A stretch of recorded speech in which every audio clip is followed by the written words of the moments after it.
He was a billionaire with everything.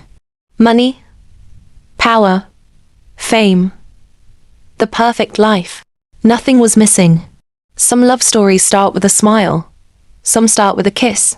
But this one started in an emergency room, with a young nurse covered in blood, and a dying billionaire who didn't even know her name. This is the story of Aina, a poor intern nurse, and Kingsley, a young billionaire whose life and heart she saved, and the love that almost destroyed them both. Aina had nothing but a nurse's uniform, a tired heart and a dream to survive. Aina was invisible. But one night, in a hospital emergency room, a poor intern nurse made a choice, and a billionaire's heart stopped beating. Not just his physical heart, but the life he thought he knew, because the hands that saved his life would later break his heart, and the woman who healed his body would become the only person who could destroy his world. The decision they took changed their lives forever, because this one doesn't start with love. It starts with blood on the floor, a fading heartbeat, and a young nurse who refused to walk away. Aina was kind. She smiled at strangers. She held doors. She helped old patients walk. She spoke softly. She listened carefully. At the hospital, she wasn't important. Doctors didn't know her name.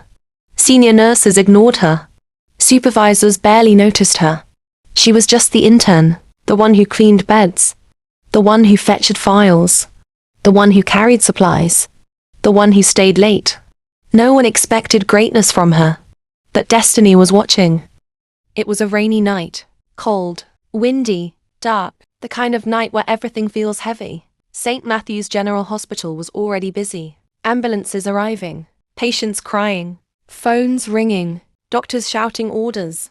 Aina was on duty, tired, exhausted, hungry, sleep-deprived. She had just finished helping an elderly man back to his bed when the doors of the emergency room burst open. Security guards rushed in first, then doctors, then nurses, then black-suited men with earpieces.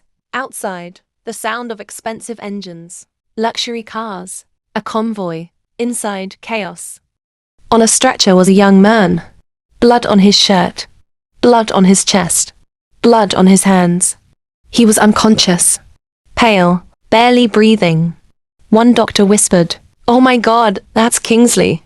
Andrew, a nurse, said, "The billionaire businessman's son?" Another doctor said, "The richest young man in the city." But Aina didn't hear those words. She only saw a human being, a dying human being. His chest wasn't rising properly. His breathing was shallow. His pulse was weak. Doctors hesitated. They were waiting for a specialist. Time was passing.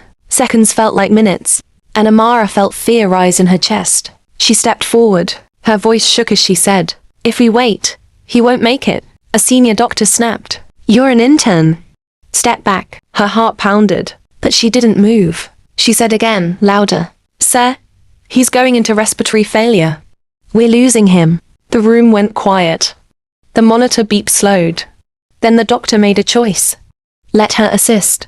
Aina's hands were shaking, but her mind was calm. She moved fast.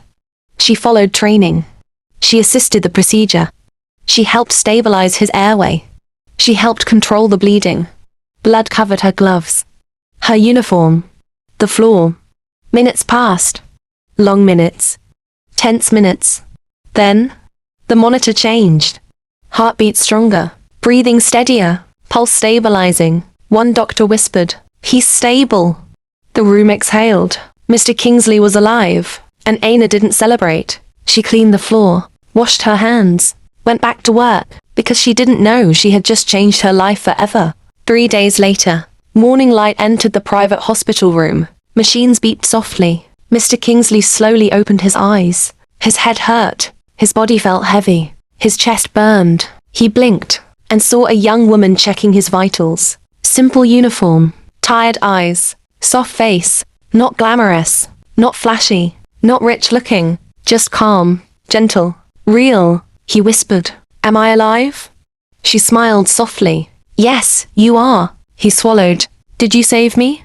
She hesitated, then said, "I helped." He stared at her for a long moment, not because she was beautiful, but because she felt safe. something he had never felt before. "What's your name?" he asked. "Aina." "Thank you, Aina." She nodded. "You should rest." But he kept watching her, her movements, her voice, her care. No one had ever treated him like that. Not like a brand, not like a billionaire, not like a trophy, just like a person. And something in his heart shifted. Days passed. He was recovering slowly. And every day Aina came in. To check vitals. To change drips. To monitor recovery. Small conversations started. "How are you feeling?" "Better today." "Any pain?" "A little."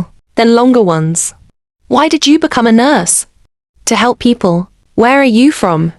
"Not far from here." "Do you like your job?" "It's hard. But it matters." He didn't tell her he was rich. He didn't talk about money. He didn't talk about his family. He just wanted to be a normal man. And she didn't ask questions. Because she didn't care who he was. Only that he was alive. They laughed. They joked. They shared quiet moments. And slowly, something started growing. Love grew. Not loud. Not dramatic. Not rushed. Soft. Natural. Deep. One night he said, "I feel safe when you're here." She smiled shyly. "That's my job." "No. It's more than that." Their eyes met. Silence. A feeling neither of them had words for. She saved his life, but she has no idea what loving him will cost her. This is only the beginning, because the love that just started tonight will face family rejection, pressure. Part 2 is where everything changes. Love will be tested. Secrets will be revealed. Families will collide.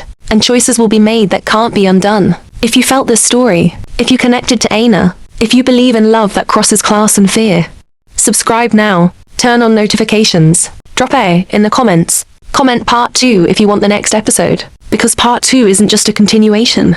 It's the beginning of the storm.